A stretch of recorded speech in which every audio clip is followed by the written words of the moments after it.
Glory to the Creator Yah, who is in heaven, or as we say in the Kikongo, Kembo Natatanzambi Yamazulu. Betuabu Banabetu. Peace and blessings to all my family, to all the scattered ones, wherever you are. May the Most High increase you and put His word upon you and bless you. Ngenta. Family, today this message is going to be about the Samba, excuse me, or what people call the Sabbath. And I know it's very, people have so many different ways to keep it, and it's a lot of confusion out there. Is it the 1, 2, 3, 4, 5, 6, 7 every 7 days? Is that the right way to do it? Is it you follow the moon? Is that the right way to do it? Do you go by the sun and the moon? Is that the right way to do it? And there's a whole bunch of confusion to where it causes Paul to say, let nobody judge another in respect to a holy day, the Sabbath, the new moon, all the festivals, because the whole world has been deceived. But the Most High does say through his prophet Jeremiah, if you shall seek him with your whole heart, then he will be found by you. He will let himself be found by you. And also it is written in the book of Isaiah, I think it's chapter 50, I think it was 56 or 58, I forget. It's 58, where the Most High says, if you shall turn away your foot from the Sabbath, from doing your pleasure on my holy day, and call the Sabbath a delight, holy of Yah, honorable, and shall honor him, not doing your own ways, nor finding your own pleasure, nor seeking your own words, then you shall delight yourself in Yah. And I will cause you to ride in the high places of the earth, and feed you with the heritage of your father, Jacob, for the mouth of Yah has spoken it. So, as the scripture says in the book of Hebrews, there remains a Sabbath day to the people of the Most High Yah, Tatanzam. So, if anyone tells you that you can't keep the Sabbath or you can't be found, then the prophecy that was spoken through Isaiah cannot come to pass, and you should just put the book down. But since we know this word is a living word, then as the prophet Jeremiah says, the old ways can be found. Seek, thus says the Most High. Let's go there. Jeremiah chapter 6, verse 16. Thus says Yah, stand in the ways and see, and ask for the old path, where the good way is, and walk in it, and you shall find rest for your souls. So the only way to find the Sabbath is by seeking the old ways, because also it said in the prophet Isaiah, the chapter we just came from, 58, to where it will call you the restorer. Let's go back there, Isaiah 58. It says, if you shall draw out your soul to the hungry to satisfy the afflicted soul, then shall your light rise in obscurity, and your darkness be as the noonday, or as the noonday. So at noon is when the sun is in the highest point of the sky, and there can be nothing hidden from the sun at that point because it's the highest at the highest point. It's seeing over everything. That's what it's saying. If you do the will of the Most High, that's the way your darkness will be, as it will be as noonday, which means it won't be possible to be seen. And Yah shall guide you continually, and satisfy your soul in drought, and make your bones fat, your very bones. And you shall be watered like a garden, and like a spring of water, whose waters do not fail. And they that shall be of you shall build up the old desolate places. This is talking about Jerusalem, because through the prophet Jeremiah, the Most High said that he would make Jerusalem heaps, a den of jackals, and nobody dwells there. So he says, if you keep his ways, they that be of you, your children, shall build up the old desolate places, and you shall be called, and you shall raise up the foundations of many generations, and you shall be called the repairer of the breach, the restorer of the paths to dwell in. That's the ancient paths, the ancient ways. That is how we find rest for our souls. So if anyone does not want to walk in the ancient ways, they will not find rest for their souls, and they will be, like how the scripture says, there's no peace for the wicked, because you're not seeking the ancient paths that the Most High commanded you to seek, and therefore you'll be like a chicken with your head cut off. So let's tap into the correct way to keep this Sabbath. Is it every 7 days? We follow the moon, the sun, and the moon. We shall let the scriptures tell it all. For the people that believe it's 1, 2, 3, 4, 5, 6, 7, it's been that way since the beginning of creation. It's going to be that way. It's Saturday. We are going to go to the book of Joshua, and we are going to let the scriptures speak for themselves to see if that is the correct way to keep the Sabbath. If these people, what you're now about to read or see, are they breaking the Sabbath by the commandment of Yah, or what is it? Let's go. Verse 1. Now Jericho was securely shut up because of the children of Israel.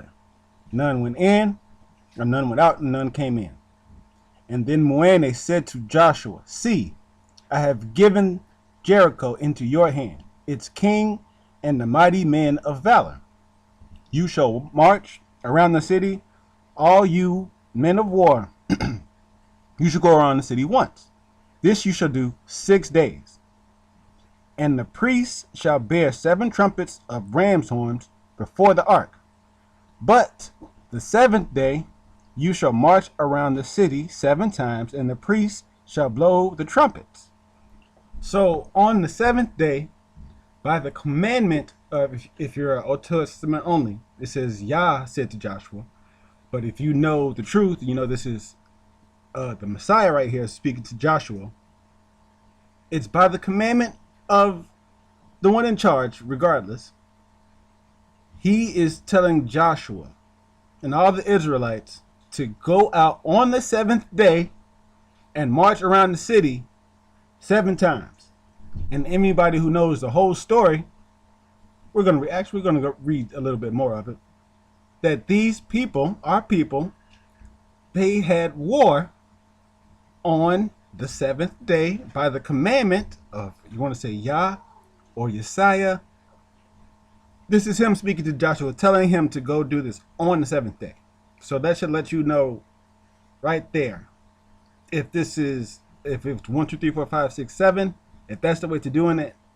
Is Yah or Yesiah going to break his own commandment? He's going to send Israelites to break the Sabbath on the 7th day, to go kill people on the 7th day as they're going into the land of Canaan? Is that what he's going to do? Verse 5, it says, it shall come to pass when they make a long blast with the ram's horn, and when you hear the sound of the trumpet, that all the people shall shout with a great shout. Then the wall of the city will fall flat down, and the people shall go up, every man straight before him. So he was giving them the instructions on how to take Jericho. For the first 6 days, nobody said a word. You march around the city for 6 days. And on the 7th day, you go around the city 7 times and blow the trumpets. Let's go a little bit further down and to see what happened. For the people who might not know this story, but let's go see what happened as they went around the city 7 times on the 7th day. It is verse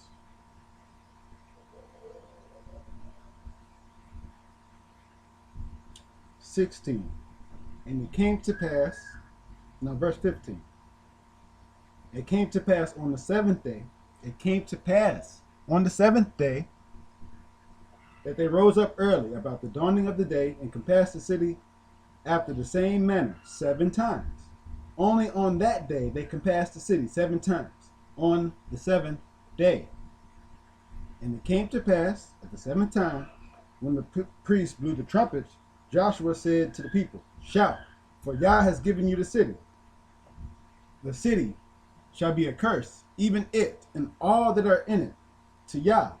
Only Rahab the harlot shall live, she and all that are with her in her house, because she hid the messengers that we sent." So our people proceeded to sack the city. We killed everybody but Rahab and her family who was with her on the seventh day by the commandment of the one in charge. So is 1, 2, 3, 4, 5, 6, 7. Is that actually the way to do it? Let's go to the book of Jubilees to get a testimony about killing on the seventh day. If you think it's 1, 2, 3, 4, 5, 6, 7, and if you think these people, our people, is doing this on the Sabbath day by the commandment of Yah on the seventh day. Jubilees chapter 50, verse 6. And behold, the commandment regarding the Sabbath, I have written them down for you and all the judgments of its law. 6 days you shall labor, but on the seventh day is the Sabbath of Yah. So if you just disregard the new moon because you don't believe that you need to keep it in accordance with the Sabbath, meaning that you think it's two independent things and that one is not in union with the other, then what you might have just read in the book of Joshua might be a stumbling block for you because you believe it's always 1, 2, 3, 4, 5, 6, 7, and that's the way it's been since the beginning. But clearly you just read in the book of Joshua chapter 6, by the commandment of Yah, Joshua told our people to go out on the seventh day, blow the trumpet 7 times, and when the wall falls down, take the city. So this is this might be a wake-up call for people who disregard the new moon, because in order to keep the Sabbath, we first have to keep the new moon, because the new moon is the first day of every month. So if you don't know when the first day of the month is, how can you know when the Sabbath is? But let's keep reading. In it you shall do no manner of work, you and your sons and your men servants and your maid servants, and all your cattle, and the stranger also who is with you. The man who does any work on it shall die, whoever desecrates that day. So our people,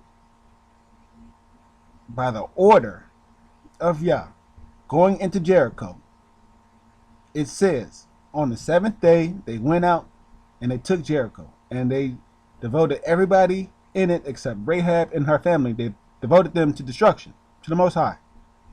So this is a wake-up call for people who don't believe that the new moon is to be kept with the Sabbath.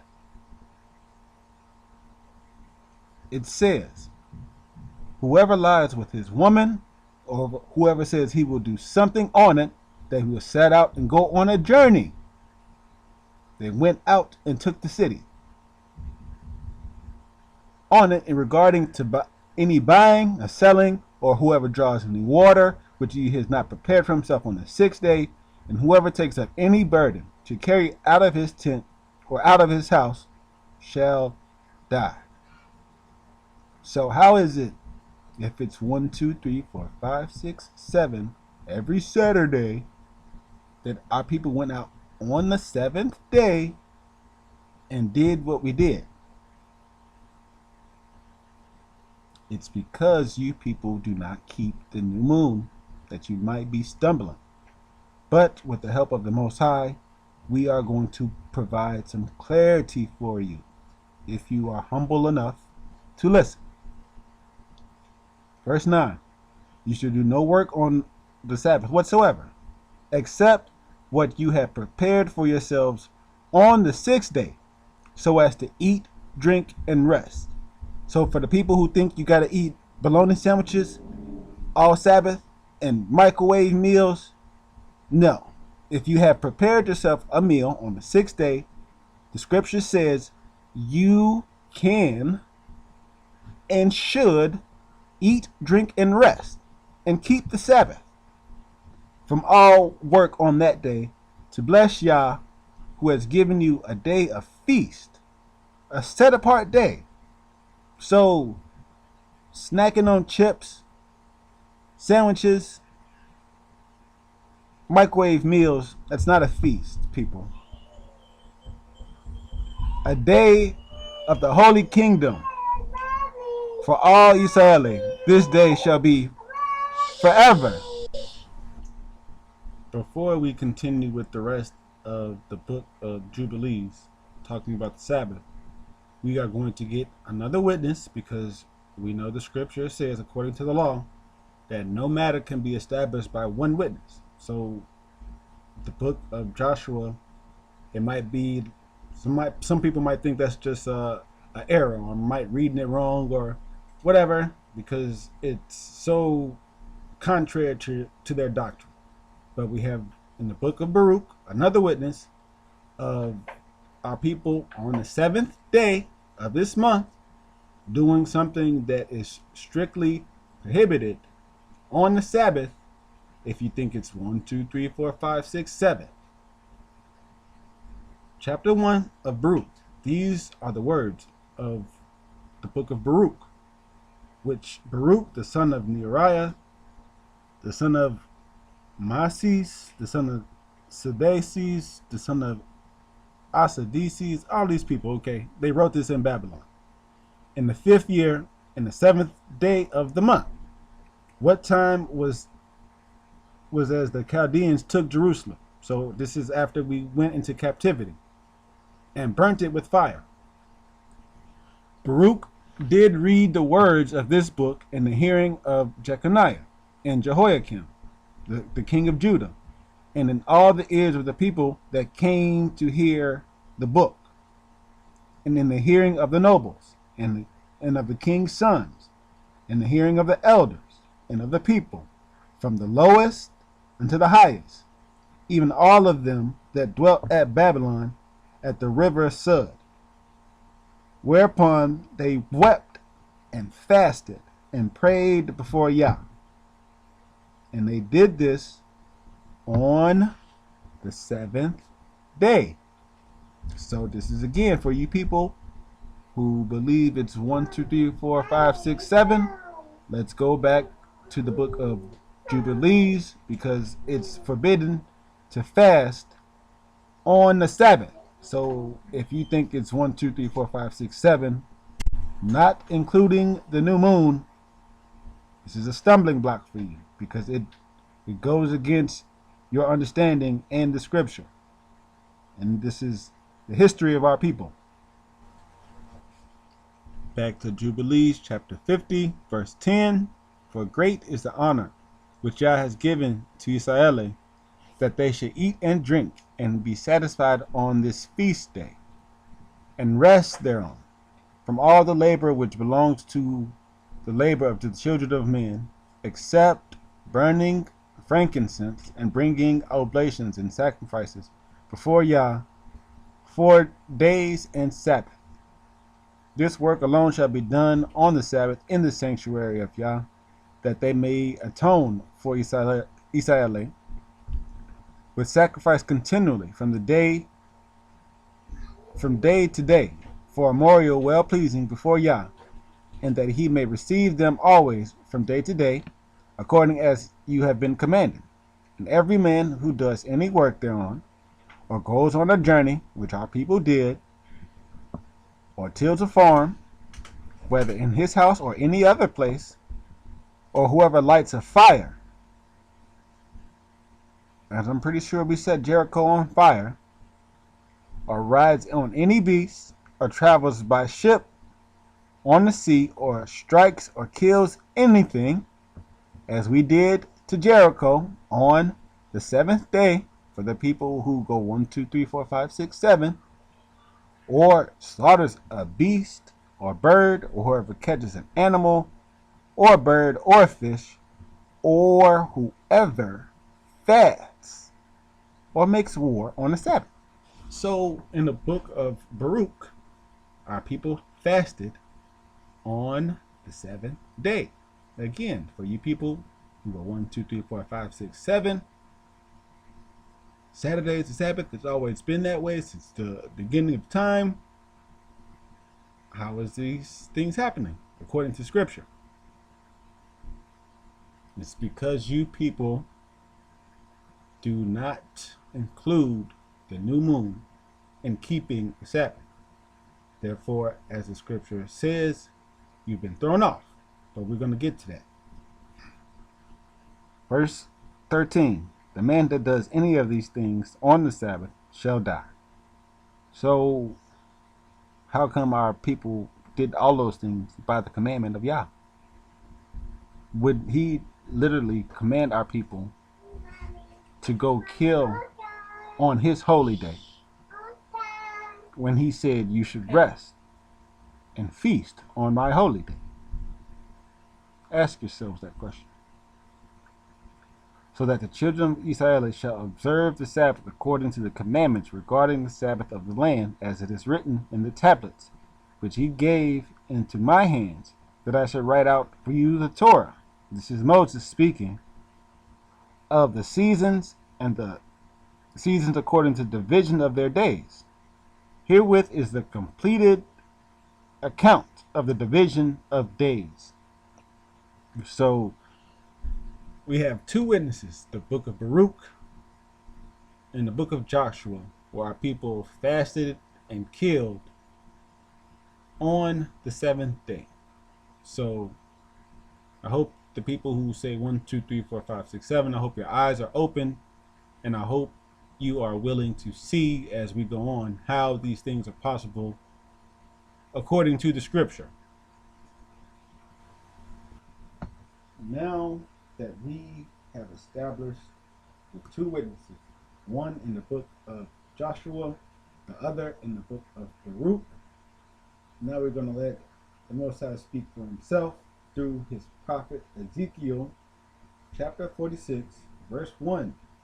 Thus says Tatan Zambi, the gate that is in the inner court that looks eastward shall be shut 6 working days, but it shall be opened on the Sabbath day, and it shall be opened on the day of the new moon.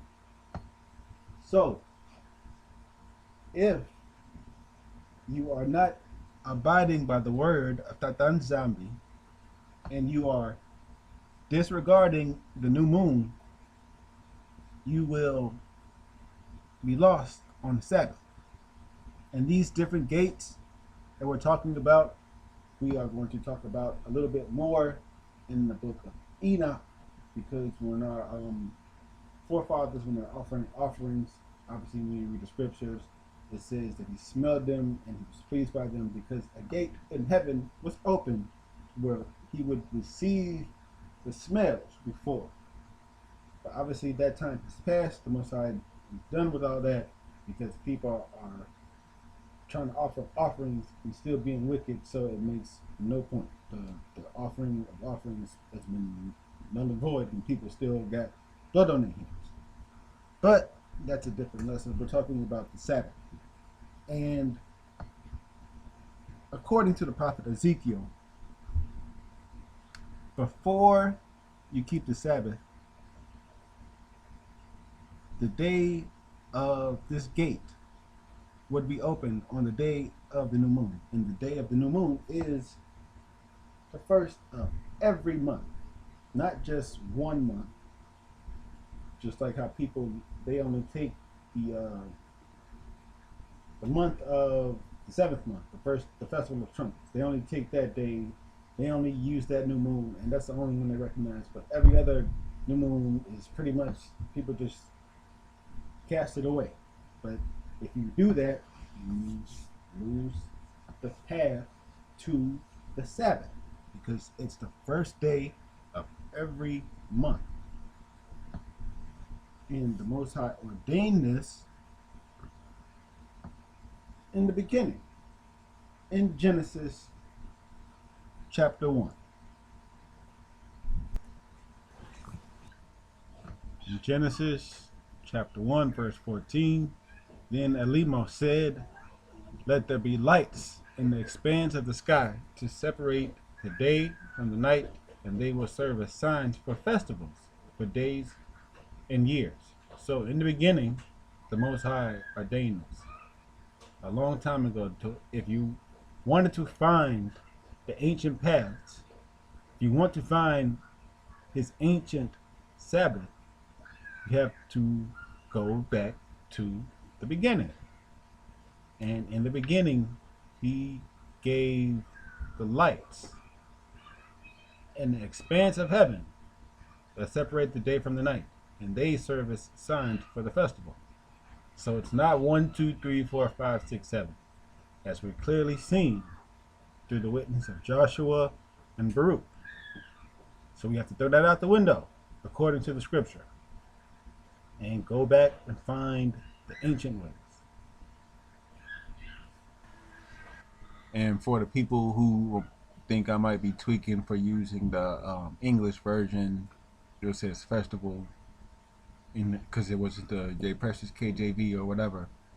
You see in this modern Yiddish, season is festival. In the KJV, they use it for season and feast. So it's the same word.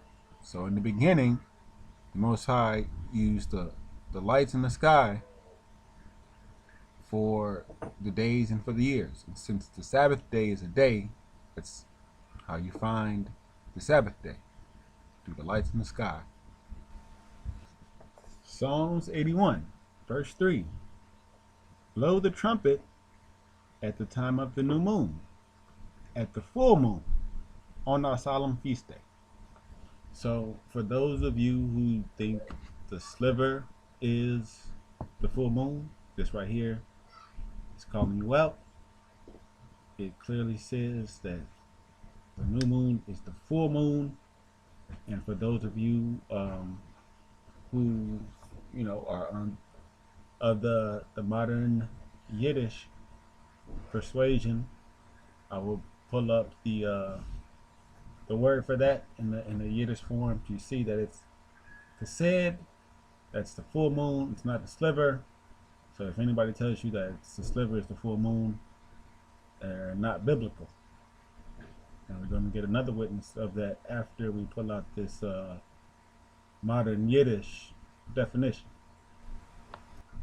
For those of you who read the 1611 KJV, that same verse in Psalms 81 verse 3, it would have said, "At the time appointed," and I'm just showing you in the modern Yiddish that it means full moon. It says time appointed in the KJV for some reason, but it really means full moon. And we are, like I said, going to get another witness of that in the scriptures. It's a festival, just like the Most High appointed in the book of Genesis. In the beginning, seek the ancient ways, the old paths. The book of Sirach, chapter 43, verse 7. From the moon is the sign of the feast, a light that decreases in her perfection. Full moons decrease, slivers do not. From the moon is an indicator of the feast, because the scripture says, remember the Sabbath day, to enjoy the Sabbath day. And days are during the sun time. the time of the sun, not the nighttime. But from the moon is a sign that the feasts are coming, and full moons, they decrease in her perfection, not slivers.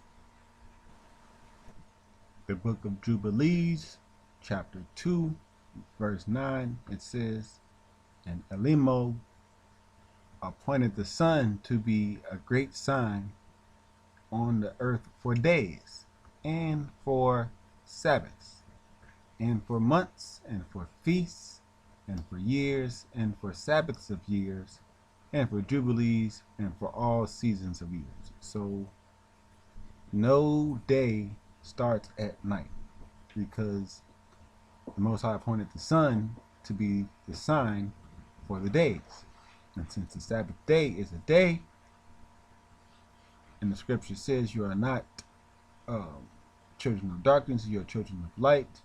And Isaiah says he must do the works that of him who sent him in the day. No man can work while it is night, because no man can see in the darkness. Because unlike our times where we have electricity, back in the day, they only had fire. So nobody was working at night because they didn't have light to see. So no day started at night. It would have been too dark for anybody to do anything. But when the day rose, early in the day, our people got up and were shepherds, taking care of their farms, because that's what farmers do. And Most High appointed the sun as a sign for the Sabbath. But the moon is an indicator that the Sabbath is coming. It's a sign of the feast, as the scripture says. Another witness for people who might not believe the Apocrypha, but it's also written in the so-called canonized scripture, Psalms 104:19. He made the moon to mark the festivals. The sun knows when to set. They work in conjunction with one another. There's a balance. The sun is for the day, the moon is for the night. So at night, when our people couldn't see, the moon was an indicator, hey, that the sun is coming, the Sabbath is coming. It's two witnesses, if you will. One says this, and then the other shows up, and there it is. The sun and the moon working together as a clock, so to speak. Now we head to the book of Chronicles, where Solomon is speaking. He says, behold, I am building a temple for the name of Yah, my Elimo, to dedicate it to him, to burn before him sweet incense for the continual showbread, for the burnt offerings morning and evening, on the Sabbaths, on the new moons, on the set feasts of Yah Ar and Sambit. This is an ordinance forever to Israel. This is an ordinance forever to Israel. So if you are trying to go 1, 2, 3, 4, 5, 6, 7, I think we have clearly shown the error in that, because this ordinance, which we are going to find in the law, Solomon knows this, you have to keep the new moons and the Sabbaths.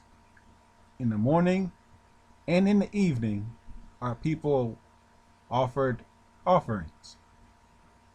And when the gate was open on the new moon and on the Sabbaths, the Most High would receive the offerings from his people when he was pleased by our people, of our people.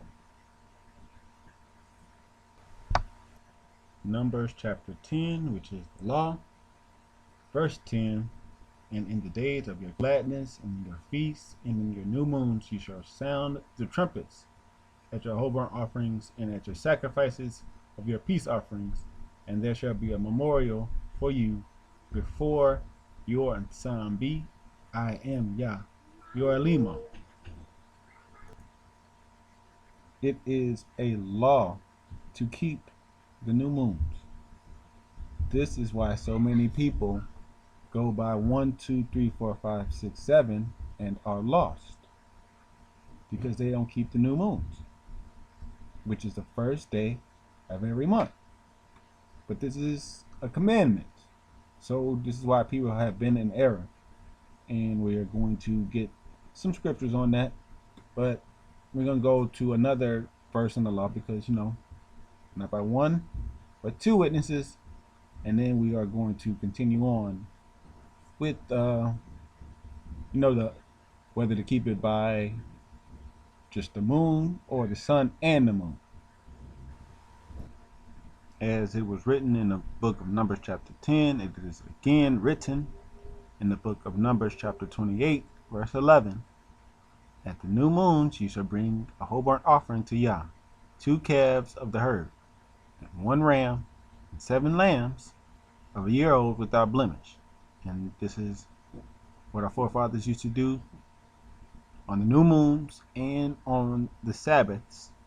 Whenever the gate was open, like how Ezekiel was talking about, on the new moons and on the Sabbath. So if you're trying to keep the Sabbath without the new moons, you would be lost. Because the Most High also says through his prophet Isaiah, chapter 66, verse 23, it shall come to pass that from one new moon to another, and from one Sabbath to another, all flesh shall come to worship before me, says Yah. So before we read in the book of Chronicles how it was just commanded for the children of Israel forever. But now the Most High says, all flesh shall come and worship before him in the new moon and the Sabbath. So if you're trying to do one without the other, you're in error. And I want to go to the scriptures to get an example of this. How the new moon was kept right in front of people's faces, and people might not see that David did it. When he was running away from Saul, he was supposed to sit there with him on the new moon. He didn't. And he told him on the 3rd day that he would leave. And it took him 3 days to get to Nah, in the next chapter. And by the time he got there, it was the Sabbath. So let's go to 1 Samuel chapter 20, verse 5. And David said to Jonathan, behold, tomorrow is the new moon, and I should not fail to sit with you and the king at meat. But let me go, that I might hide myself in the field until the 3rd day at even. And if your father miss me at all, then say, David earnestly asked to leave, that he may return to Bethlehem, his city, for there is a yearly sacrifice there for all the family. And if you say, thus it be well, your servant shall have peace. But if he be angry, then be sure that evil is determined by him.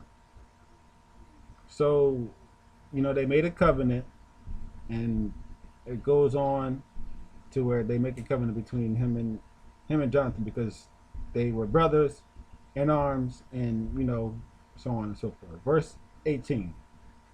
And Jonathan said to David, tomorrow is the new moon, and you shall surely be missed, because your seat will be empty. And we have stayed 3 days from the new moon. Then you shall go down quickly and come to the place where you did hide yourself when the business was in hand, and you shall remain by the stone Ezel. And I will shoot 3 arrows on the side thereof, as though I shot at a mark.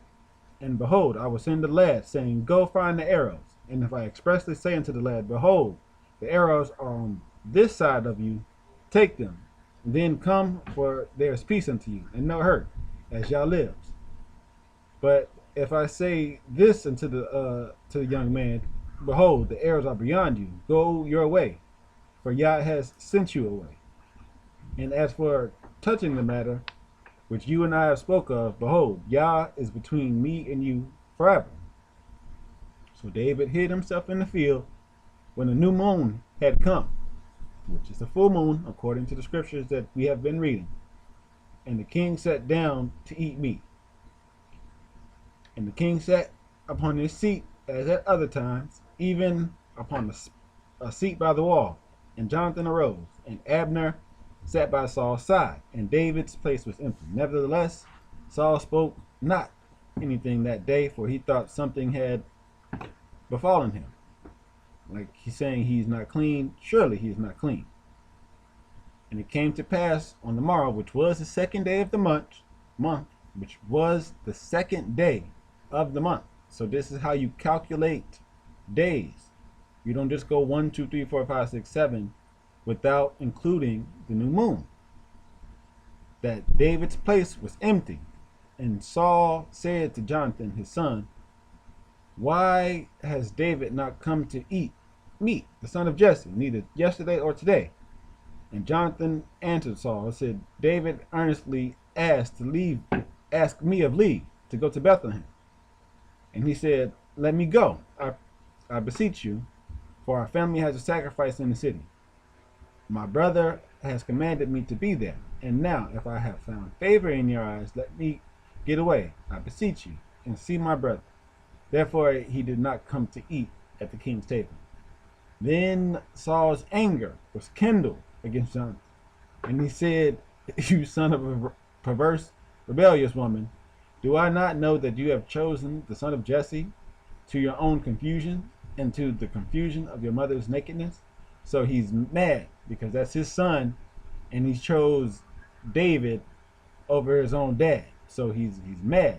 He says, for as long as the son of Jesse lives upon the ground, you shall not be established, nor your kingdom. So he's saying he's finna take the kingdom away from you.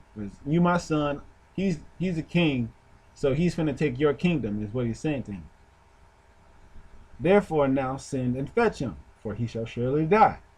And Jonathan answered Saul and said to his father, why shall he be slain? What has he done? And Saul threw a javelin at him to smite him. So he tried to kill his own son because he's just that angry about David. Thereby Jonathan knew that it was determined of his father to slay David. So Jonathan rose up from the table in a fierce anger and did not eat meat the second day of the month. For he was grieved for David because his father had done him shame. Obviously he's tried to kill him in front of everybody when they eat meat. So yeah, I'm pretty sure he's embarrassed and he's angry. So it came to pass in the morning, this is the third day now, because that happened on the second day. This is now the third day. Jonathan went out into the field at the time David appointed with him, and a little lad with him. And he said to the lad, run, find the arrows that I shoot. And as the lad ran, he shot an arrow beyond him. So that's what the promise that he had to David. If it was beyond him, then that he knew that David had to flee. So next chapter, David is fleeing and until he comes to Nob, and Abimelech the priest. Verse 1. And he says, Ahimelech was afraid of the meeting and said to David, why have you come alone and no man with me? And David said to Ahimelech, the king has commanded me on business and said to me, let no man know of anything of the business whereabout I send you. And what I have commanded you, I have appointed my servants to such and such a place. Now therefore, what is under your hand? Give me 5 loaves of bread in my hand, or whatever is present. And the priest answered to David and said, there is no common bread under my hand, but there is the sanctified bread, if the men have kept yourselves at least from women. And David said, he answered to the priest, of a truth, he's speaking the truth. He made sure he was speaking facts. Women have been kept from us about these 3 days since I came out. So On the new moon, they sat down to eat. On the third day after the new moon, David ran away because Jonathan and him had a pact. He shot the arrows beyond the dude that was going to be a messenger for David. And then he said, 3 more days. 3 more days. Since they came out, they have not been with women. Since he was running away from Saul. And he said, the vessels of the young men are holy, and the bread is in a common manner. Yeah, though we were sanctified this day in the vessel, because it was the Sabbath day. And we know it was the Sabbath day because when we go to the so-called New Testament, chapter 12, when the Messiah and his disciples, they were picking up the corn to eat, and the Pharisees saw them, and they said, behold, your disciples do that which is not lawful upon the Sabbath day. And he said to them, have you not read what David did when he was hungry, and the men that were with him, how they entered into the house of Ensambi, and they did eat the showbread which was not lawful for them to eat, neither for them that were with him, but for the priests only. Or have you not read in the law how on the Sabbaths the priests in the temple profane the Sabbath and are blameless? So he's saying to you, they always sacrifice offerings. And when you sacrifice offerings, that means they were killing the animals. So, like how you said, you're not supposed to kill anything on the Sabbath, but they were sacrificing offerings morning and evening. So he's questioning, like, you really don't know the law. David and the people that was with him, they ate holy bread on the Sabbath.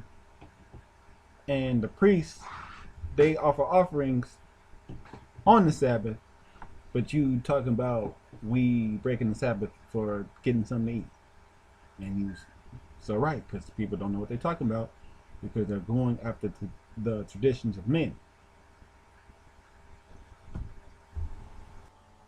When we seek the ancient paths, like it is commanded by the Most High through his prophet Jeremiah, we see that even Noah kept the new moons because it was a commandment by the Most High. And not only did he keep them, because he kept them, they are written and ordained as a testimony forever. And obviously, through the scriptures, we see that they are written in the skies by the sun and the moon through his commandment that was spoken in the beginning. Genesis chapter 1 verse 14. Let there be lights and let them serve as signs for the festivals, for the days, and for the years. And the new moon of the first month, and the new moon of the fourth month, and the new moon of the seventh month, and the new moon of the 10th month are days of remembrance. And the days of the seasons and the 4 divisions of the year. So spring, summer, fall, winter are all days of testimony that Noah kept, and now they are for us to remember.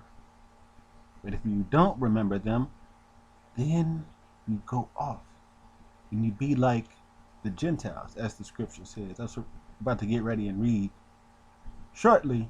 But before we go there, I wanted to talk about these 4 days in depth, because these 4 days are tricky for people, and they throw off many people who keep it by the moon, or even by the sun and moon, but maybe according to different time zones, to where if we remember the scriptures, there's only one truth and one way. We have one Yah. So We have to seek the ancient ways to find him. And he will let us find him if we search for him with all our heart. And now we go to the book of Enoch. So for those of you who say the book of Enoch is fake, false, you probably will never have this knowledge because you deny it. And if it only comes from this source, where else can you find it? But verse 41, it talks about the first day, which is in the first month, but it's actually the 31st day of the 12th month. And it reads, at that period, the night is contracted in its length. It becomes 10 parts, and the day 8 parts. This is because it's winter time, but it's about to get ready and become spring. Then the sun goes from that second gate and sets in the west, but returns to the east and rises in the east in the third gate, 31 days, setting in the west of heaven. So remember how in the book of Ezekiel, it's talking about the gate that would be open. In the first month, it would have been the third gate that would have been open for the next 30 days. So this being the 12th month and has 31 days, we are going to see with scripture that there are truly, because those 4 days do not count in the division of a year, as we read before in the book of Enoch, chapter 75, I believe it was, that this 31st day is one of the days of remembrance. It's a set apart day where our forefathers did work on. In Exodus chapter 40 and Ezra chapter 7, you see that they did work on it. And we're going to bring those scriptures out. But I'm just trying to give people an understanding of what they're reading when they read the division of the days, because again, people see that it says the night has 10 parts, but the day has 8 parts. People might not understand, because when you add those hours together, you only have 18 hours. But they forget, because there's 4 watches according to Bantu or Hebrew history. There's 4 watches. Going to bring that scripture out in the so-called New Testament that points out there's 4 watches. Matthew chapter 14, verse 25. And in the 4th watch of the night, it says from 3 a.m. to 6 a.m. And when the so-called daylight saving time, it would be 4 to 7 a.m. The Messiah came to them walking on the sea. So this is the 4th watch, and you see a 3-hour period. So when we go back to the book of Enoch, we see 10 parts, we see 8 parts. That's only 8 hours. That's because each evening, the morning, evening, and the evening of night, they are 3 hours apiece, as we just saw. So in this season, the night has 10 parts. The day has 8 parts because it's winter, the 12th month, about to become the first month. It has 31 days. And the 31st day is the day of remembrance, the first month that Noah kept as the division from winter to spring. It's a set apart day, but the tabernacle was set up on this day. So if people who are denying the book of Enoch, the book of Exodus, and the book of Ezra give testimony to this same thing that the book of Jubilees is talking about, how Noah kept these days as days of testimony. The same day that Noah kept the new moon, the same day that Moses set up the tabernacle the same day that Ezra left Babylon to go home. These are days of testimony written in the stars, not 1, 2, 3, 4, 5, 6, 7. Exodus chapter 40, verse 1. And when they spoke to Moses, saying, on the first day of the first month, at the new moon, you shall set up the tabernacle of the witness. So there was a commandment to keep the day of testimony that Noah kept, the first day of spring. So when people say you can't work on the new moon, here it is, Moses setting up the tabernacle on the new moon for the first month. It's a set apart day. As the scripture says, it's a day that's not counted towards the computation of a year.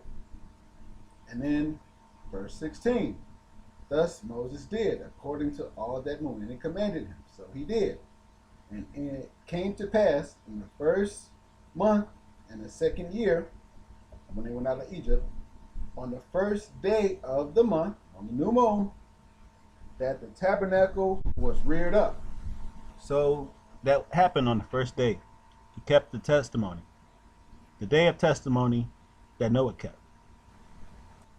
So when our people were going back home, the repatriation after Babylon, they left with Ezra, Nehemiah, and all the remnant left from Babylon from the captivity on the first day of the first month.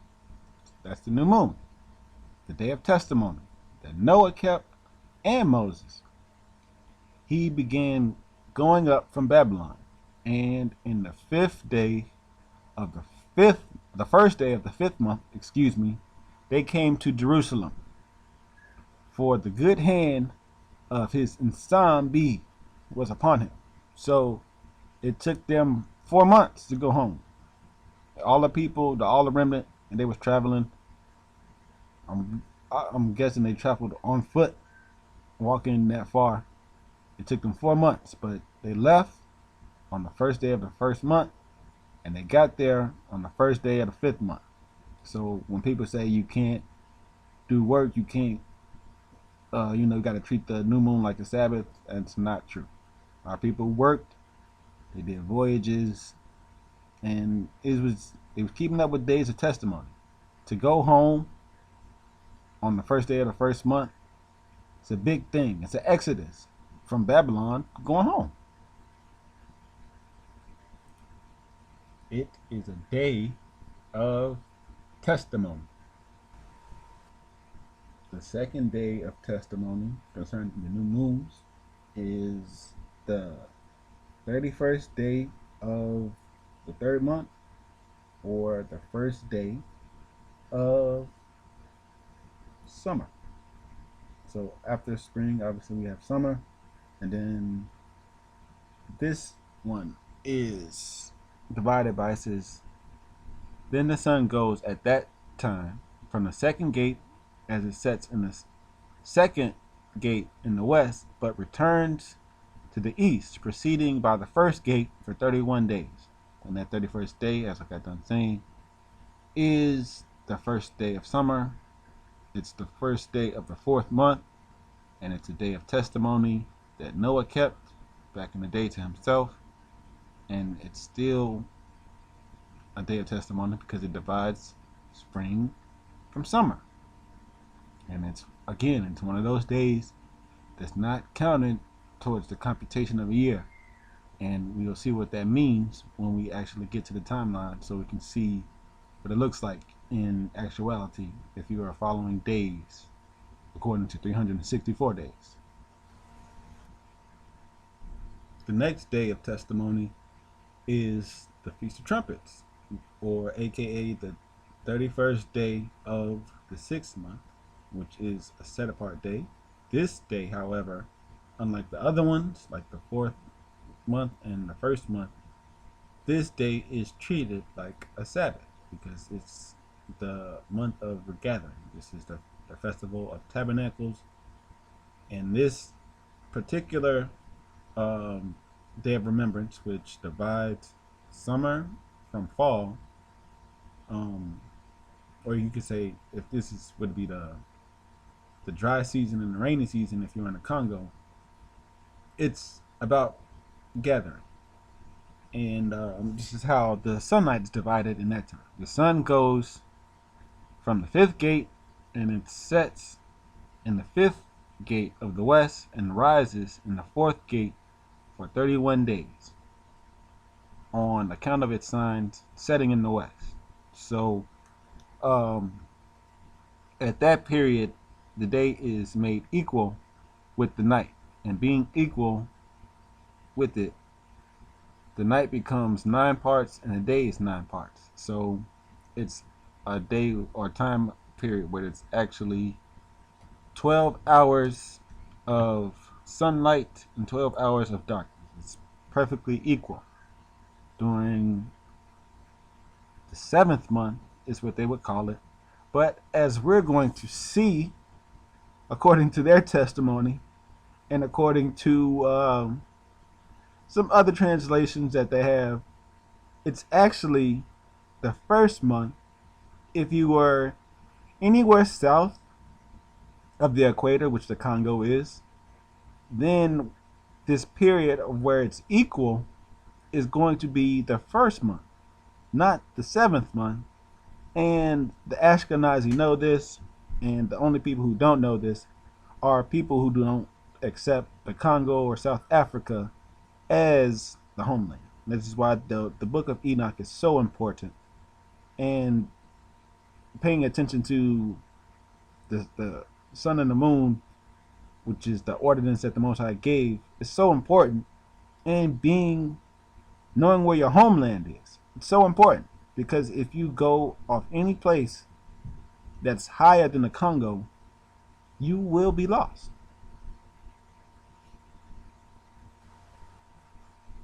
This verse and this specific translation is about to hit home on two different levels. Because, first of all, it connects the book of Jubilees to the book of Enoch and the day of testimony that Noah kept, the seventh day, the first day of the seventh month, which is the 31st day of the sixth month, according to the division of the days in the book of Enoch. And it is the day that Noah kept the testimony of fall, from summer to fall.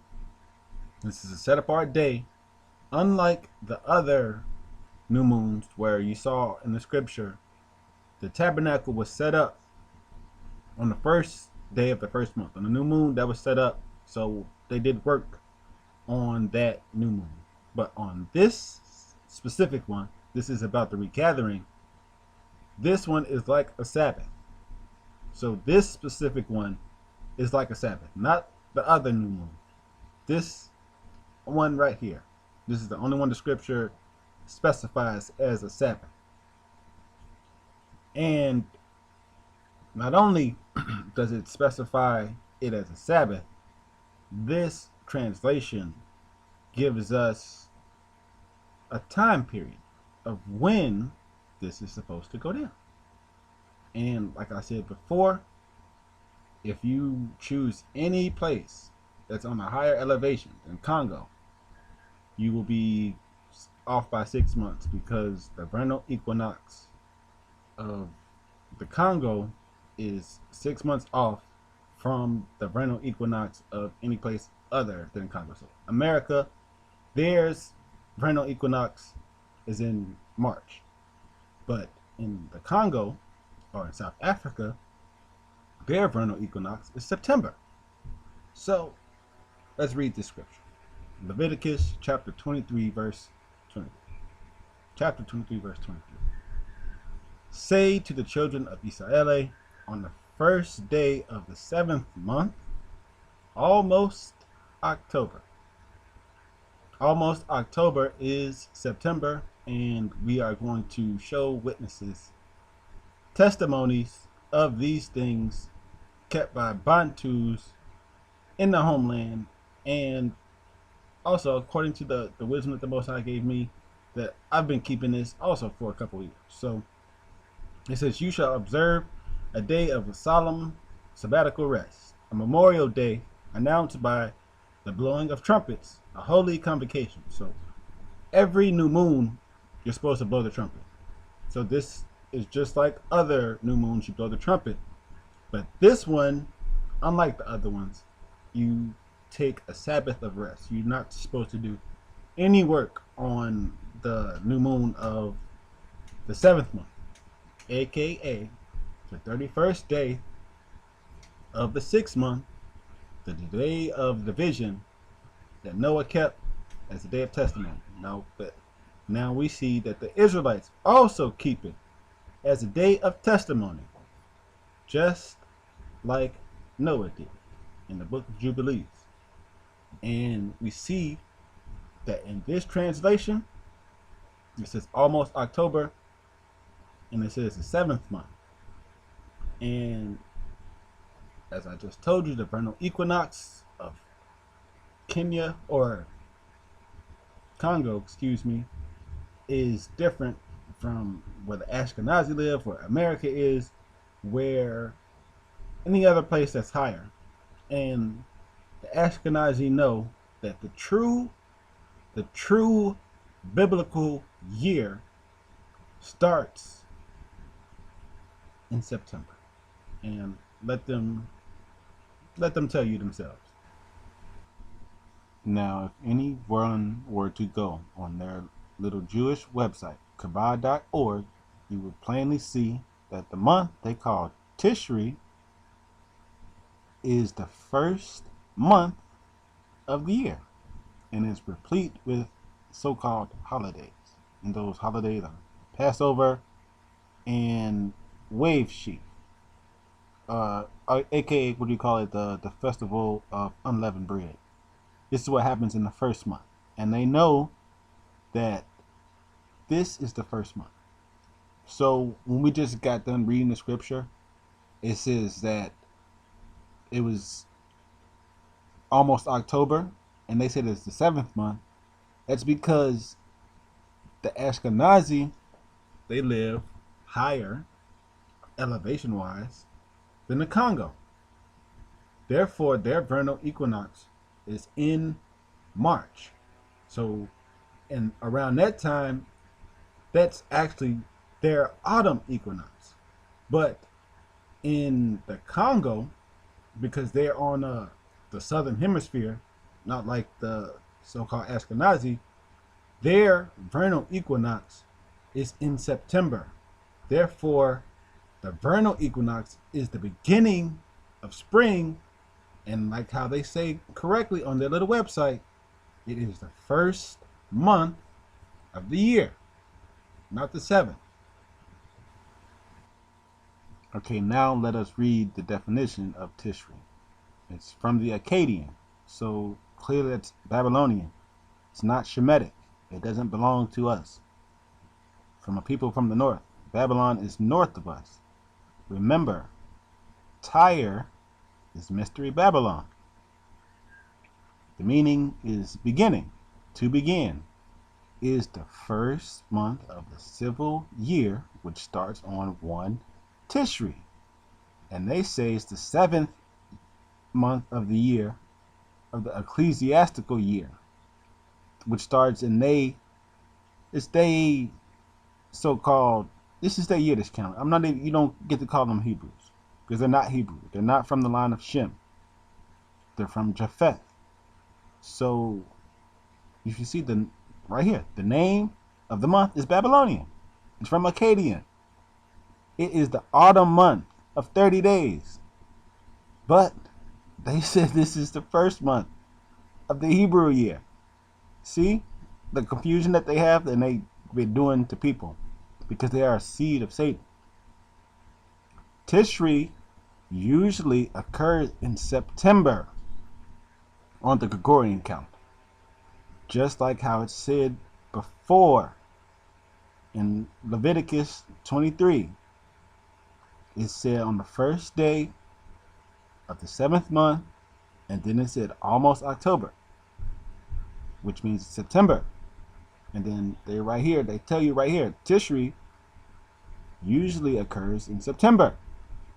So clearly, it's the first month of the year. They changed it to the seventh month on their fake little calendar. But to the Hebrews, to the real children of Jacob, September is the first month, not the seventh. One more time for you. Leviticus 23, you see, on the first day of the seventh month, almost October. Tishri, the first month of the year. Remember, the last day of testimony that Noah kept was in the ninth month, which had 31 days, which that 31st day is the first day or the new moon of the 10th month, and that can be found in Enoch chapter 72, verse 31. Then the sun goes at that time from the second gate as it sets in the second gate in the west, but remains to the east, proceeding by the first gate for 31 days. Again, for the people who don't believe in the book of Enoch, don't believe in the book of Jubilees, the same testimony can be found in the law, Genesis chapter 8, verse 5. And in the 10th month, on the first day of the month, the heads of the mountain were seen. So when the Most High flooded the earth, this is one of the days that Noah kept as a testimony, because I'm sure he was happy to see the heads of the mountain after witnessing the flood and the destruction of everything. This day, the Most High had Noah keep as a testimony, and it also is the division of fall to winter. And this is the law. So people who are denying the book Jubilees, denying the book Enoch, you are denying testimonies that you claim but you hold on to, because it's been right in front of your face this whole time. Since we have proved that the book of Jubilees has credibility, because it was written by the same person who wrote the Torah, Moses, we gonna let him talk about the division of days and how if you don't keep the Sabbath according to a certain way, according to 364 days, then you will be lost and you will be going after the Gentiles. So he says in verse 30, and all the days of the commandment will be 52 weeks of days, and these will make the entire year complete. Thus it is engraved and ordained on the heavenly tablets. So it's not 1, 2, 3, 4, 5, 6, 7. It's in the heavenly tablets, the sun and the moon.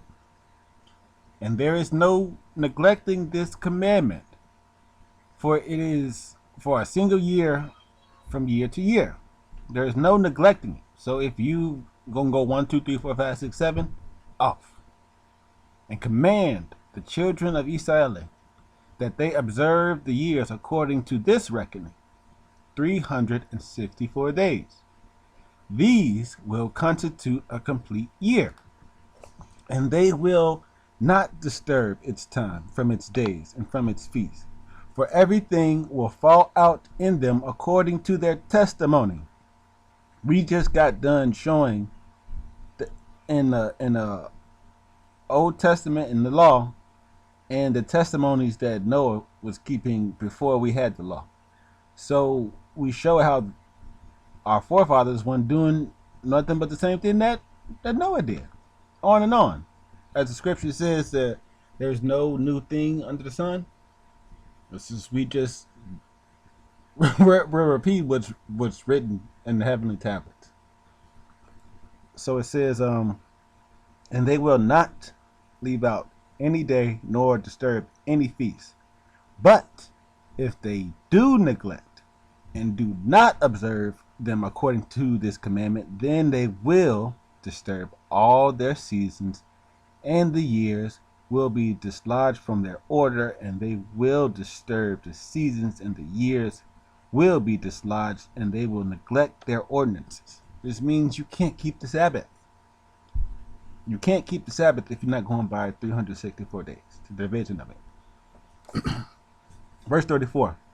And all the children of Israel will forget and will not find the path of the years, and will forget the new moons and the seasons, the festivals, and the Sabbath. And they will go wrong as to all the order of the years. I have even fell victim to it. I kept that 1, 2, 3, 4, 5, 6, 7 before, until I started to seek the ancient path, the ancient ways, and then I found rest for my soul.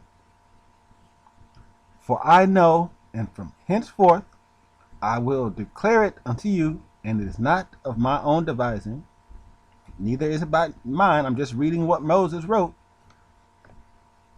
For the book lies written before me, and on the heavenly tablets the division of the days is ordained on the heavenly tablets in the skies, according to Genesis 1:14, lest they forget the feasts of the covenant and walk according to the feasts of the other nations after their error and after their arrogance. So everybody, me, I was going by 1, 2, 3, 4, 5, 6, 7. But when I remembered Genesis 1:14, it was written on the heavenly tablets. So not by man's wisdom, but by the Most High's wisdom, by what he said, and not by what man said. Verse 36, for there will be those who will assuredly make observations of the moon, how it disturbs the season, and comes in from a year to year 10 days too soon. For this reason the years will come upon them when they will disturb the order, and make it an abominable day, the day of testimony, an unclean day, the day of feast day. And they will confound all the days, the holy with the unclean, and the unclean with the holy, for they will go wrong as to the months, and to the Sabbaths, the feasts, and the jubilees. So for people who go by the moon only, this is what a lot of people do, and this is why they're in error, because there are days of the month. When you read the book of Enoch, it says certain months have 28 days illumination of the moon, and certain have 29 days. But those are just days of the moon, not a complete month. As we're about to see, and the scripture will show you plainly, there are 30 days in a month, in that so-called Hebrew month. So if anybody tells you 29 or 28, they're off. They're going by the days of the moon, so they can't tell you nothing about the Sabbath, because the scripture just told you they will be off. There are more days of sun than there are moon. Everybody knows that during the lunation of a moon, there are certain days, might go 1 or 2 days, where you don't see the moon at all, and then that sliver comes. So if you are counting by the sliver, if you're counting by the moon, period, you're gonna be off. The commandment is 364 days. For this reason I command and testify to you, that you may testify to them. For after your death your children will disturb them, so that they will not make the year 364 days only. And for this reason they will go wrong as to the new moons, and to the festivals, and the Sabbath, and the feasts, and they will eat all kinds of blood with all kinds of flesh. That's because many people don't know that Sabbath, that Saturday Sabbath that they got, is actually from the Ashkenazi people. It's called the Hillel calendar, and it's based on the leap years that the Gregorian calendar has, and it compensates those those leap years by adding on a whole year, a whole 13 months, when there is no scripture that ever mentions 13 months ever. So if anybody goes by that faulty understanding, because those are based on the calculations of men trying to compensate for a calendar that was never the Most High's, they that calendar is it's pretty much an estimated guess. It's based on calculations of men trying to, like in February, certain years that's only 28, but then one year that's 29. That is based on the calculations of these Ashkenazi Jews, because we all know that they run everything, and the Gregorian calendar that the Romans put in, because the Ashkenazi Jews and the Romans, they're brothers, Jerman and Tyre. They are the ones where Daniel prophesied and says they sought to change times and laws. They just showed you on their own website that they know that the so-called seventh month that they have on their calendar is actually the first month of the Hebrew calendar. So that, by that virtue alone, that should be, don't follow me. But then they have this whole calendar, the Hillel calendar, that's based off math, it's based off arithmetic, based off a leap year, based off 13 months, that none of it is scripture. And none of it is based on the sun and the moon and 364 days as it is commanded to. Now, if we read the book of Maccabees, we can see clear as day that there are 30 days in a month. So if anyone tells you there's only 28 or 29 days in a month, they're going off the light of the moon, and the scripture just showed you that they're off. So they can tell you nothing about how to keep the Sabbath, because their years are going to be too short. Their months are going to be too short. That's why it's important to understand the division of 364 days and the days of testimony. And we just proved that the testimonies are real according to the law, according to the scripture. So the book of Jubilees, where it says the division of the new moon of the first month, the fourth month, the seventh month, the 10th month, it's not a lie. In fact, it can be seen in real life, because there is a division between spring, summer, fall, and winter. It's not a lie. It's fact. We live that. The earth has been doing that since there was an earth and people on it to talk about it. So the book of Jubilees is not a lie. And this right here is not a lie. Where it says there's 30, this is they ordained all with a common decree in no case to let the day pass without solemnity, to celebrate the 30th day of the 12th month, which in the Syrian tongue is Adar, which you see that's not the Hebrew tongue. The Assyrian tongue is Adar. The day before Mardrodocus Day, whatever. But clearly, there are 30 days in a month, and the 31st day of the 12th month is the first day of the first month, which is the day of spring, which is the day that Moses set up the tabernacle, which is the same day that Ezra, Nehemiah, and all the remnant left Babylon to go home to Jerusalem. The days of testimony that Noah kept way back in his time. So I'm going to show you another place where it says there's 30 days in a month, and then I'm going to give you, because some people don't accept the book of Maccabees, they believe it's an extra book.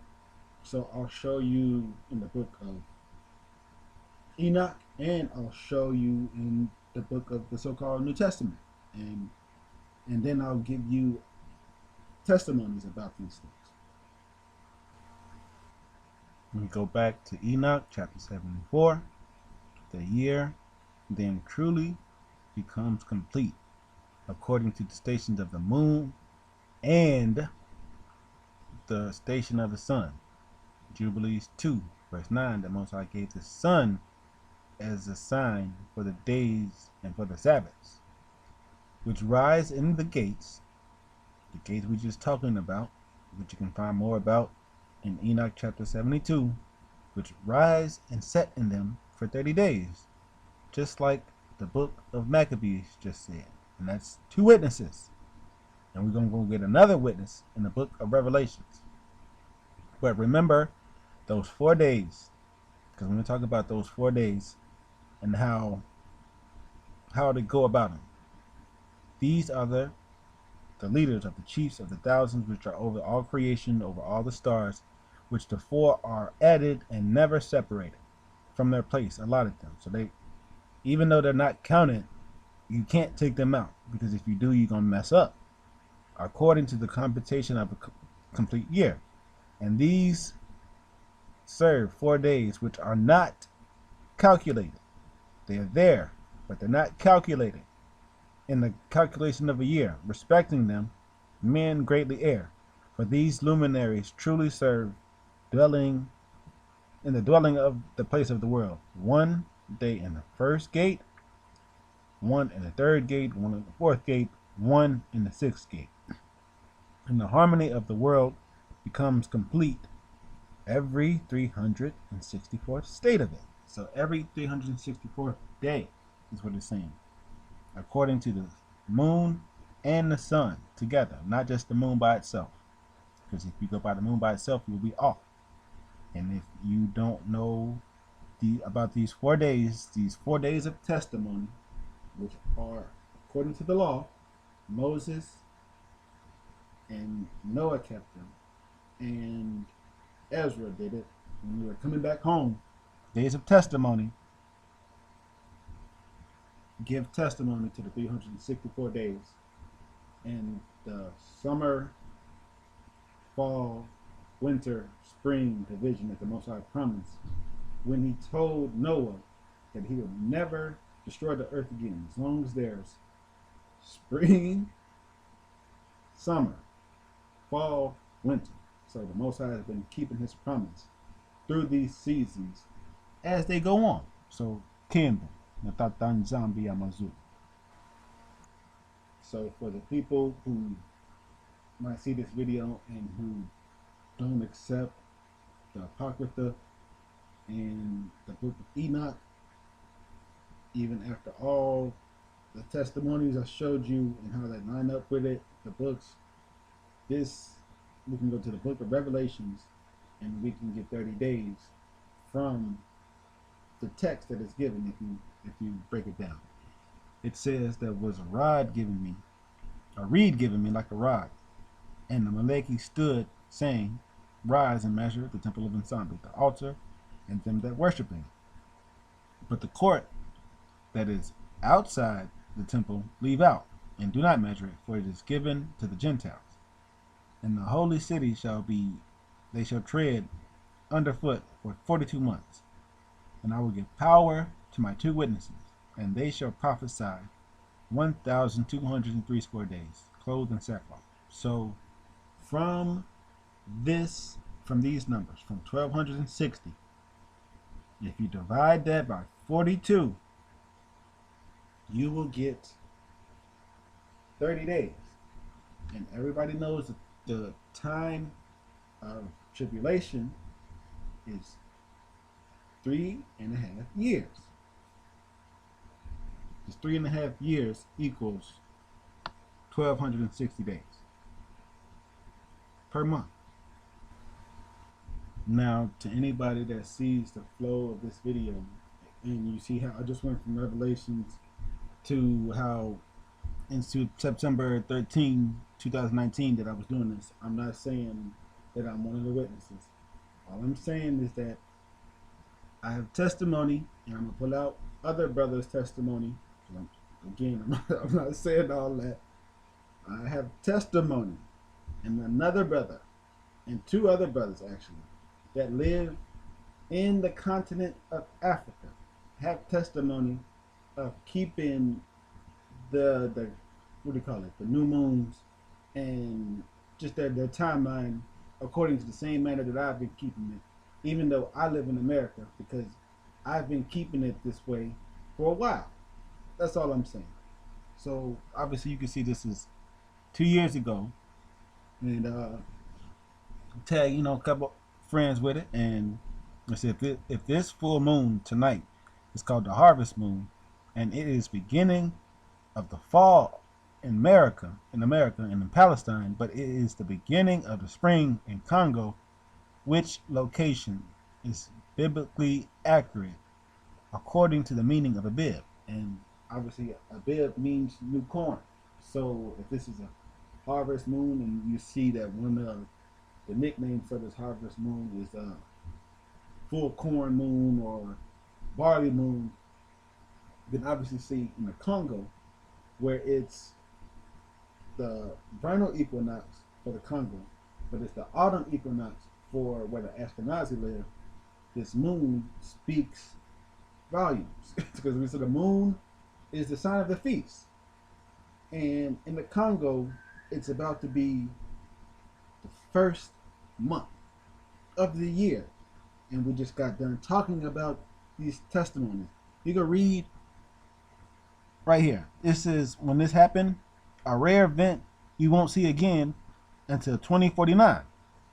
So the Most High showing out. This for 30 years they said this is not gonna happen again. This is a sign that stands out, and it happened in September. Remember how the Leviticus translation said almost October, but here it is in September with the full moon. According to the scripture, this is another sign. And then we're going to talk about the division of 364 days, wrap it all up. This is an article from September 13th, 2019. A micromoon is the opposite of a supermoon, which is what that was that day.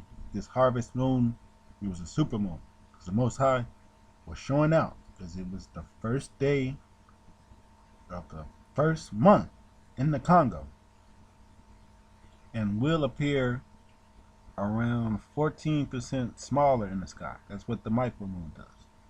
This is because the moon is also nearing its apogee, the point in which its nearly month-long elliptical orbit is at its furthest away from the Earth. The moon will be at its apogee on September 13th, which was obviously the post before. That's what I was posting on the supermoon. Also known as the fruit moon or the barley moon, which is our people were doing barley harvest because in the first month is obviously when the people started to plant the seeds and they reaped them in the fourth month. Or the mid-autumn festival moon, which is autumn according to the Ashkenazi and according to America. But according to the Congo, it's the beginning. It's the barley moon. It's the first month. The harvest moon acts as a light for farmers who need to work later. Obviously, because our people, when you read all the scriptures, they were shepherds. They were farmers. They took care of animals. It's the same thing they did in the Congo. Our people, cattle was the currency in the Congo. This is Hebrew culture, Bantu culture. According to NASA, the full moon rises an average 50 minutes later each night, but for the few nights around the harvest moon, it seems to rise at nearly the same time. It's because the Most High is showing out. And this was 2 years ago, September 13th, on a Friday. And I want you to remember Friday because I'm gonna show you a video uh, about what happened in the Congo concerning manna on a Friday. Just had to show you that it was Friday the 13th, full moon. They have demonized that number 13. It's so funny because when you actually read the scripture with understanding, the Messiah, he had 12 disciples plus himself. And then when you read the scriptures about the 12 tribes, it's because Levi has no inheritance, and then the tribes of Joseph were split into two. So it's Ephraim and Manasseh. So that makes 13 tribes in total. But it's actually that the Levites have no inheritance. So people, they demonize Friday the 13th for stuff like this because the Most High showing out Friday the 13th, the harvest moon, something that you wouldn't see again until 2049. It's a whole 30 years, the harvest moon.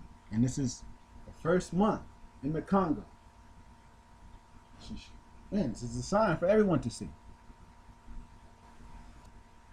Another article from back in the day is talking about the same harvest moon, and it says it typically occurs in September, taking place of the full corn moon. Corn is obviously talking about stuff that's being planted. Just like they just said it was the barley moon. It's the full corn moon. It's the harvest moon. It's talking about the first month, a month of plenty. It's not talking about fall. This moon, this super moon that it was a sign from the Most High, as it was written in the book of Genesis, chapter 1, verse 14, to everyone, and nobody won't see it for another 30 years. And it happened according to the vernal equinox of Congo. And we're going to show you, even according to the book of Enoch, where it talks about the vernal equinox. Because we're not supposed to be going by the month. Because if you go, or by the moon, excuse me. If you go by the moon, you're going to be off 10 days too soon. So if you don't go by 364 days only, then you'll be thrown off. So this is why I wanted to talk about this. I wanted to throw that out there because these signs out there for everybody to see. But then if you are just going by the moon, you get thrown off. So you have to go by the moon and the sun, as the scripture says, 364 days according to the Congo, and then we can find the truth, the real Sabbath, and how the ancient ways as Jeremiah tells us to follow. As we can see on timeanddate.com, in September 2019 in Kinshasa, which is the capital of the Congo, on the 13th, there was 12 hours of daylight. As it was written in the book of Enoch, it was equal hours of day and hours of night. It only said 9 in the book of Enoch because it said 9 hours of day, 9 hours of night, because there are 4 watches, as we saw earlier in the scripture.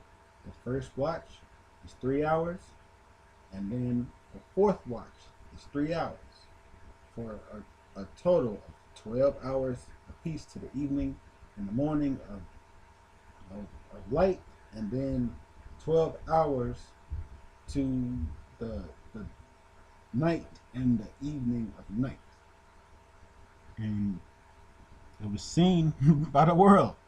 The super moon, super harvest moon, whatever, the barley moon, the full corn moon was seen by everyone who saw that moon, but it was only the harvest moon of the Congo, because according to America, or according to where the Ashkenazi stay, it was the mid-autumn festival moon, because that is their autumn equinox.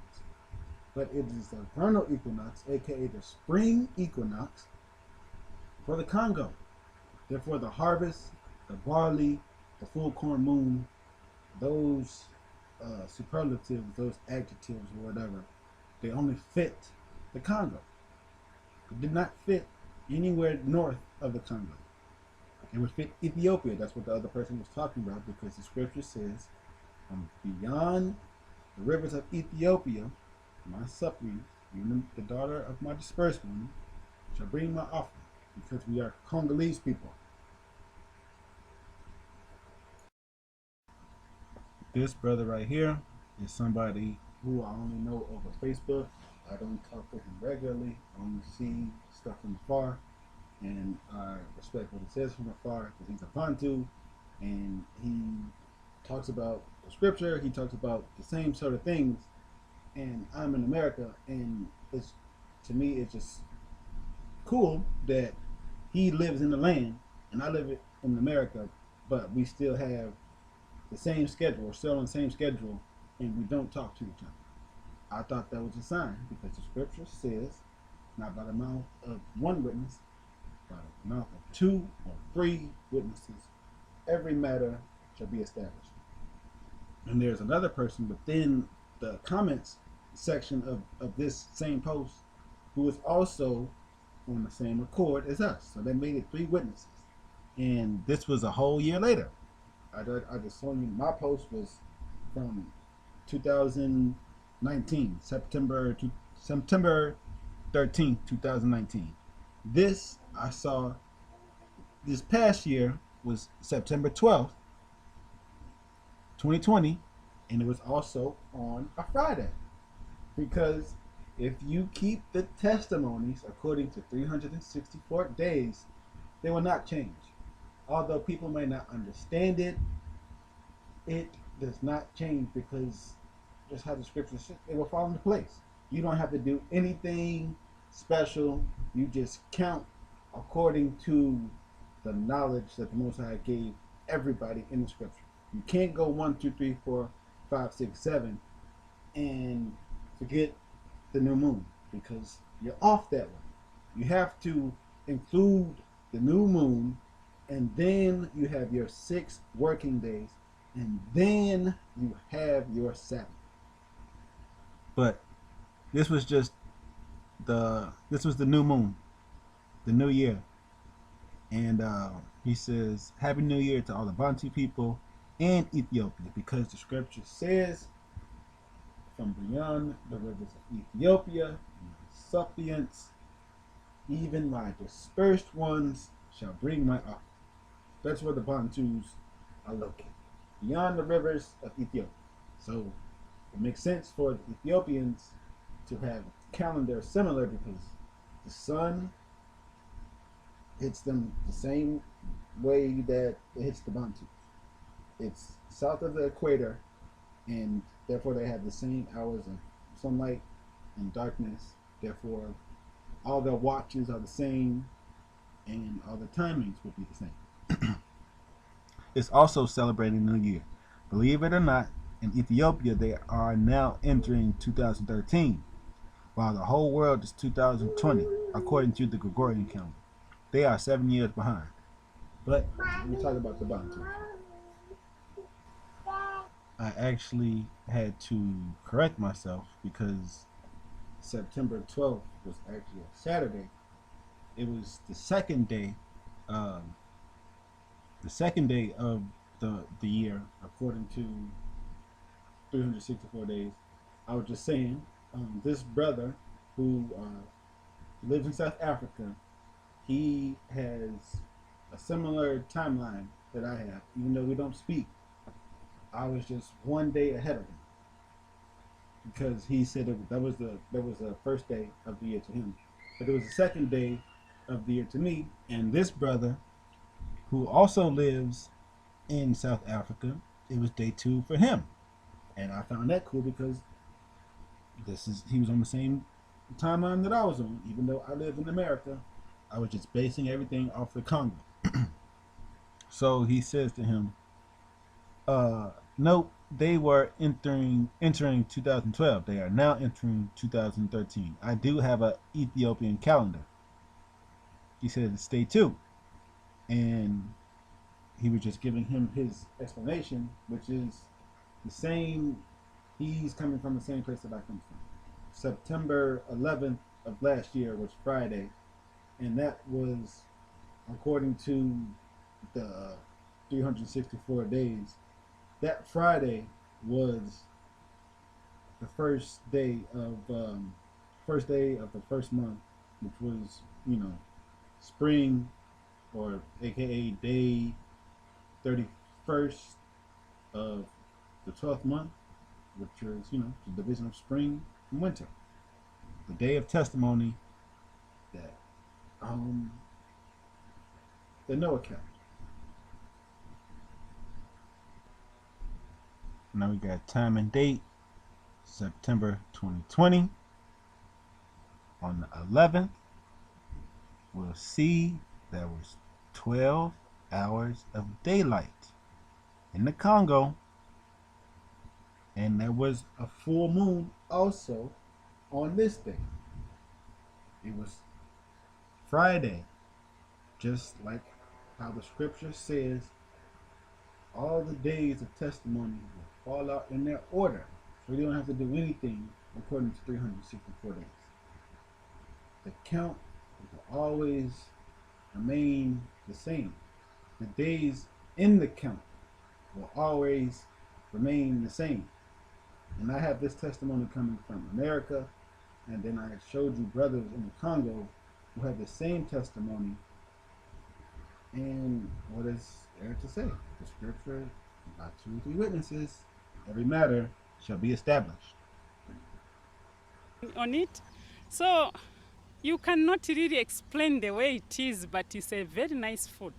Wow, it has been really a great experience here because stories have been going all over. I have heard about it. I tried to Google about it.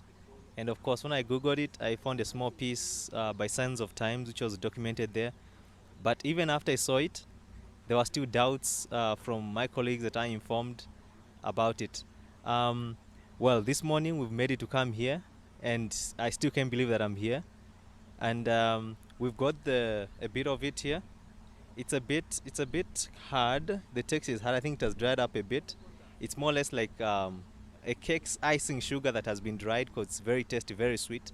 The history of manna falling at Lamba Adventist Station in the southern parts of Angola dates back to more than 50 years ago when there was a famine in this area.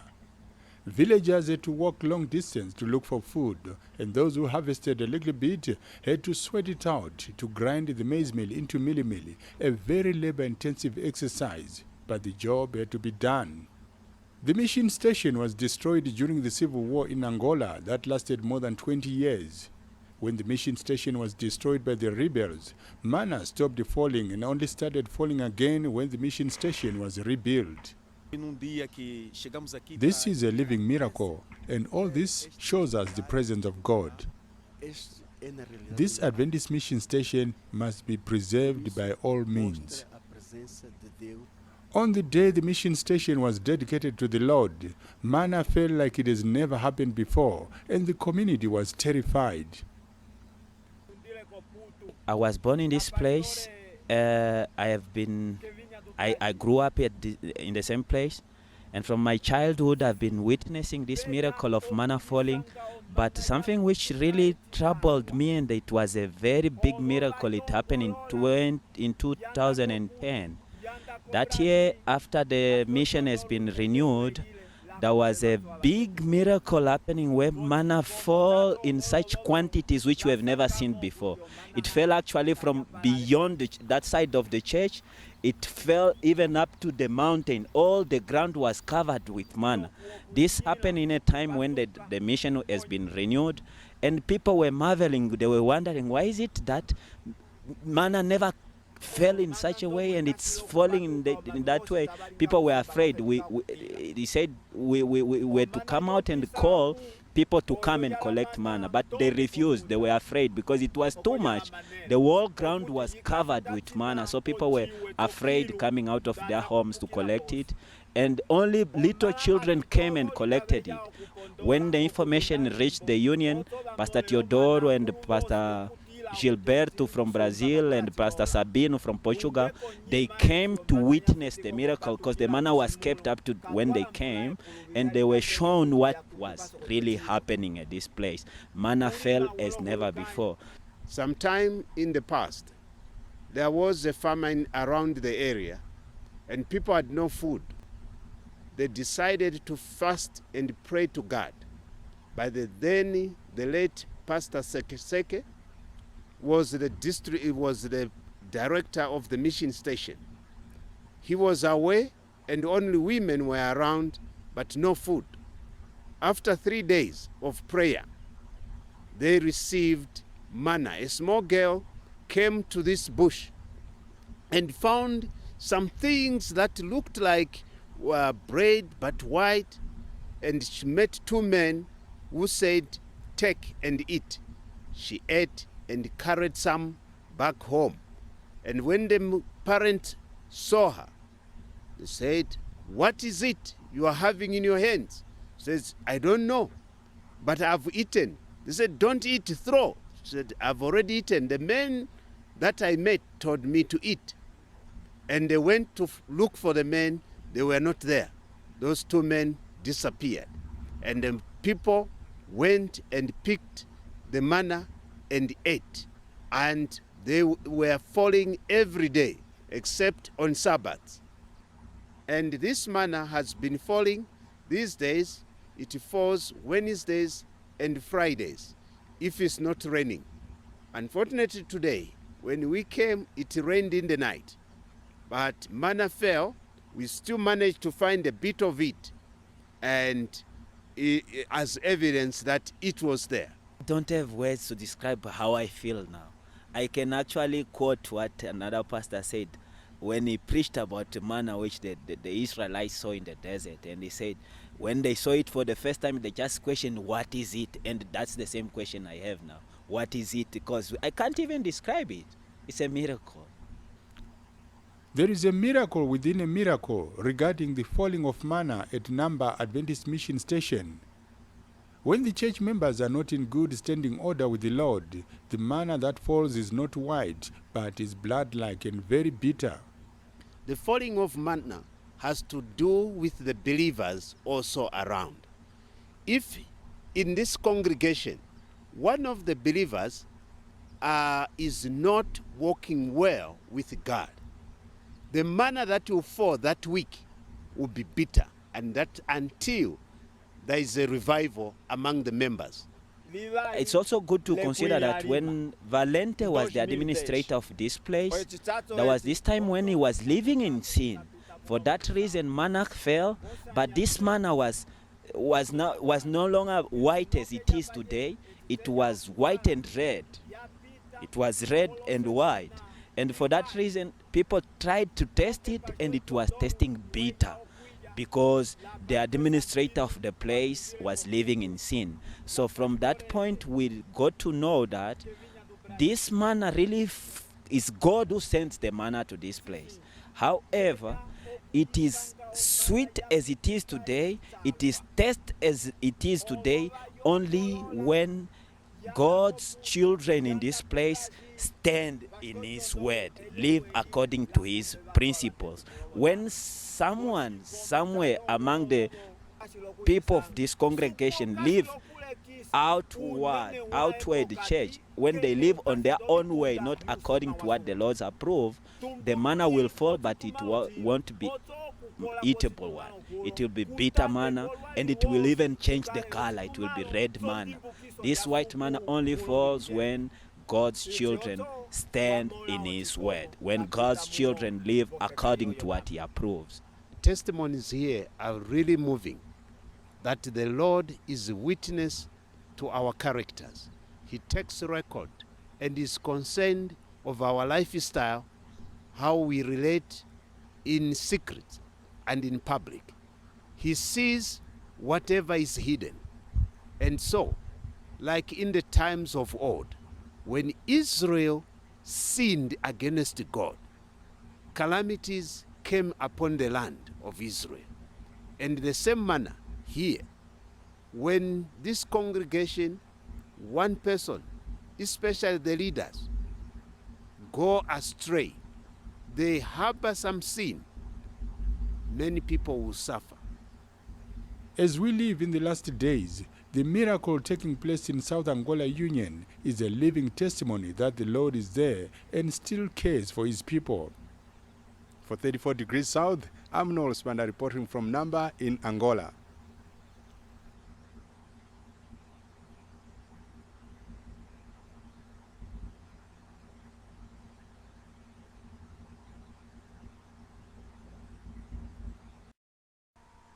So continuing the 364-day count from September 13th, 2019, the sign that once I showed the whole world the super moon, which people won't see again for 30 years, and it was the full moon of the Congo. It was the barley moon of the Congo. It was the full corn moon of the Congo, the harvest moon of the Congo,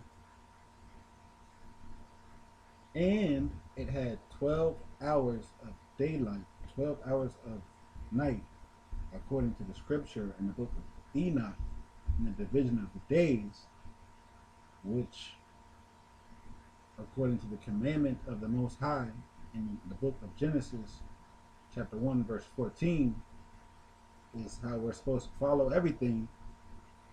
You would see that Friday, September 11th, 2020, was the so-called the new moon day.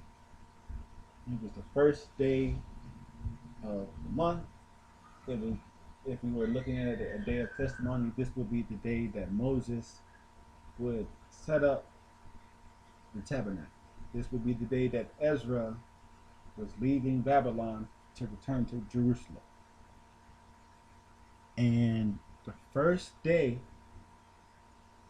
since it is the 12th, is the 31st day of the 12th month, this day is not counted towards the computation of a year.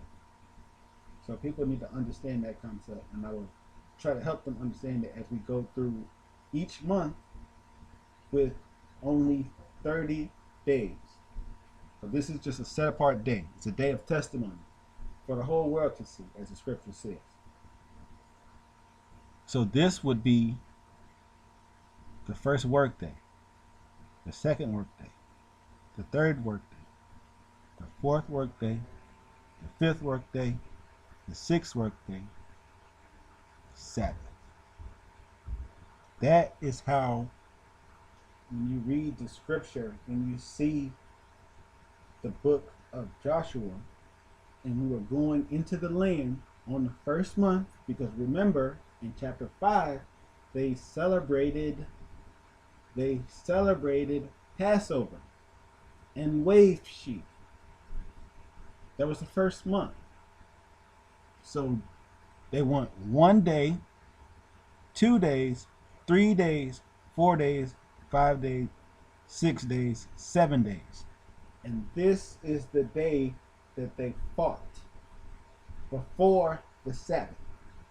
It was the seventh day, as we read, according to the scripture. Not the Sabbath. Because this day is not counted as a computation of the year, even though it is still there. And this is why the scripture says men mess up, because people go 1, 2, 3, 4, 5, 6, 7, and Joshua 6 becomes a stumbling block for them, or Baruch 1 becomes a stumbling block for them, because our forefathers did this, and it was a commandment in the case of Joshua, to go on the seventh day, blow the trumpet 7 times, march around the city 7 times, and take the city, destroy everything in it except Rahab. 1, 2, 3, 4, 5, 6, 7.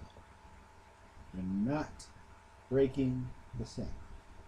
Because the next day you would rest. That's the first month going to Jericho. So you see, if we keep that, this is day 1, 8, 15, then you have 22, 29. You go 30, 31. This day right here, Monday, is the new moon of the next month. Actually, I made a mistake. This was not day 1. Remember, we don't count these days. So this was day 1, and then this would have been day 30. So 1, 8, 15, 22, 29, 30, day 1. Because this day is the 31st day of the 12th month. There's only 30 days in the first month. So please excuse me. Then we go to the second month. We said Monday was the new moon. And then we go 8. And then we go 15, 22, 29, 30. And Wednesday is the new moon of the following month. Again, this is where the 31 days, this is where people get caught up at. Because in the first month and the second month, there's only 30 days. But in the third month, there's 31 days. The 31st day is going to be the division of spring and summer. This is the third month we're talking about here. The fourth month is the first month of summer. We know this because the Messiah says, when summer is near, he's talking about reaping the grain. And the 31st day is a day that is set apart. It's not counted towards the computation of the year, even though it's there. Remember how in the first month, when Moses set up the tabernacle, in the first day of testimony, when Ezra also, when they left Babylon to go back home, this is a set apart day. So you count here. This is day 1. You have day 8, 15, 22, 29, 30, 31. This Friday is the new moon of the fourth month. And it's going to be a set apart day. It's the first day of summer. And this revolving schedule of Friday, Monday, Wednesday, which even the Congo gives testimony to, it will never change. As long as you go on 364 days, like the scripture says, the testimonies will fall out in their order completely. So you don't have to do nothing, you don't have to change nothing. You just have to remember that these 4 separate days are set apart days to where the days of testimony. One day is the day where Moses set up the tabernacle, and when Ezra left Babylon to go home, that was in the first month. Or that was the 31st day of the 12th month, which was the third gate according to the book of Enoch. So when our forefathers were offering offerings, the offerings went through the third gate in heaven. And then the next month, the next month where it has 31 days is the third month. And the moon passes through the 6th gate. And then the next month, where it has 31 days in the month, is the 6th month, which the 31st day of that one is the the Festival of Tabernacles, and the moon is going through the fourth gate. And what was it? The everybody knows the Festival of Tabernacles. That's a testimony for the Israelites, and they were gathering. And the next one is the ninth month, which has 31 days, and that testimony is when Noah, on the first day of the 10th month, he saw, what do you call it, the top of the hills. Genesis chapter 8, verse 5. So all these days of testimony that are Noah wrote about, which were days of testimony that he kept after the Most High destroyed the world, they are true testimonies. In the book of Jubilees, it tells us all about them. And the scripture, it's hidden in plain sight. So the ancient ways are there. The old paths hidden in the skies, according to the testimony of the Most High that He spoke in the beginning. So with that, I say, Genta, I say peace and blessings to all the scattered people of, the Bantus, the Israelites, and may the Most High be with you. May He increase you, and may you find this message impactful, and may it help you grow in understanding. In Genta.